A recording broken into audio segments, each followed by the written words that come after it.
بسم اللہ الرحمن الرحیم۔ تسہیل المصادر کا یہ سبق نمبر 1 شروع ہو رہا ہے۔ کل ہم نے تسہیل المصادر کی اصطلاحات پڑھی تھیں۔ آج سے انشاءاللہ عز و جل اس کے سبق نمبر 1 کا آغاز کرتے ہیں۔ مصدر کا بیان۔ مصدر کی تعریف کر رہے ہیں۔ مصدر وہ ہے جس سے دوسرے لفظ بنے۔ مصدر کیا ہے؟ جس سے دوسرے لفظ بنے۔ فارسی میں مصدر کے آگے دن یا تن ہوتا ہے، یعنی فارسی میں جب بھی آپ کو مصدر پہچاننا ہوگا تو اس کے آخر میں تن یا تن ہوگا، آپ اس سے پہچان لیجیے گا۔ جیسے پروردن، گفتن۔ پروردن میں دن موجود ہے، گفتن میں تن موجود ہے۔ پروردن معنی پالنا، گفتن معنی کہنا۔ مصدر سے جو فعل نکلتے ہیں ان کی 6 قسمیں ہیں: ماضی، مضارع، حال، مستقبل، امر، نہیں۔ یہ کیا ہے؟ مصدر سے فعل نکلتے ہیں، ٹھیک ہے۔ آگے فرما رہے ہیں پھر ان میں سے ہر ایک کے 6 صیغے ہیں، یعنی ماضی کے بھی، مضارع کے بھی، حال کے بھی، مستقبل کے بھی، ہر ایک کے 6 صیغے ہیں۔ وہ کون سے صیغے ہیں بتا رہے ہیں؟ واحد غائب، جمع غائب، واحد حاضر، جمع حاضر، واحد متکلم، جمع متکلم۔ ہر صیغے کی علامات نیچے کے نقشے سے معلوم کریں، یعنی واحد غائب کی علامت، جمع غائب کی، واحد حاضر کی، جمع حاضر کی، واحد متکلم کی، جمع متکلم کی علامت نیچے سے معلوم کریں۔ تنبیہ: علامات کے تمام حروف ساکن ہوتے ہیں، 2 ہوں خواہ 1، چاہے 2 ہوں یا 1 ہو، سب کے سب آخر میں آپ کو ساکن ملے گا۔ آپ یہ دیکھ لیجیے، نون دال ساکن ہے، یا بھی ساکن ہے، یا دال بھی ساکن ہے، میم بھی ساکن ہے، یا میم بھی ساکن ہے، اور تا دال بھی ساکن رہتا ہے۔ اب صیغوں کو پہچاننے کا طریقہ۔ صیغہ واحد غائب۔ واحد غائب کی علامت یا تو تا ہوگی یا دال ہوگی۔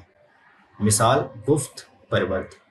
جمع غائب کی علامت یا تو نون، جمع غائب کی علامت کیا ہوگی؟ نون دال ہوگی۔ جہاں نون دال آپ کو دکھے گا آپ کہیں گے جمع غائب ہے، جیسے پروردند میں نون دال آپ کو دکھا۔ واحد حاضر کی علامت کیا ہے؟ یا ہے۔ جہاں بھی آپ کو یا دکھے گی آپ کہیں گے یہ واحد حاضر کا صیغہ ہے، جیسے مثال دے رہے ہیں پروردی۔ جمع حاضر کی علامت کیا ہے؟ یا دال ہے۔ جہاں بھی آپ کو یا دال دکھے گا آپ کہیں گے یہ کیا ہے؟ صیغہ جمع حاضر ہے، جیسے پروردید۔ واحد متکلم کی علامت کیا ہے؟ میم ہے، میم۔ جہاں بھی آپ کو میم دکھے گا آپ کہیں گے واحد متکلم ہے، واحد متکلم کا صیغہ ہے، جیسے پروردم، ٹھیک ہے۔ جمع متکلم کی علامت کیا ہے؟ یا میم، یعنی جہاں بھی آپ کو یا میم دکھے گی آپ کہیں گے یہ جمع متکلم کا صیغہ ہے، جیسے پروردین۔ اب آئیے سوالات کے جوابات دیتے ہیں، جو بھی پیچھے پڑا ہے ان سب کے سوالات کرتے ہیں۔ کہہ رہے ہیں نمبر 1، گردن مصدر ہے یا نہیں؟ اگر نہیں تو کیوں؟ حالانکہ آخر میں مصدر کی علامت تن موجود ہے۔ اب آپ نے پیچھے پڑھا تھا دن یا تن جس کے بھی آخر میں ہوتا ہے وہ مصدر ہوتا ہے فارسی میں، ہے نا۔ مصدر کی علامت کیا ہے آخر میں فارسی میں پہچاننے کی؟ دن یا تن ہونا۔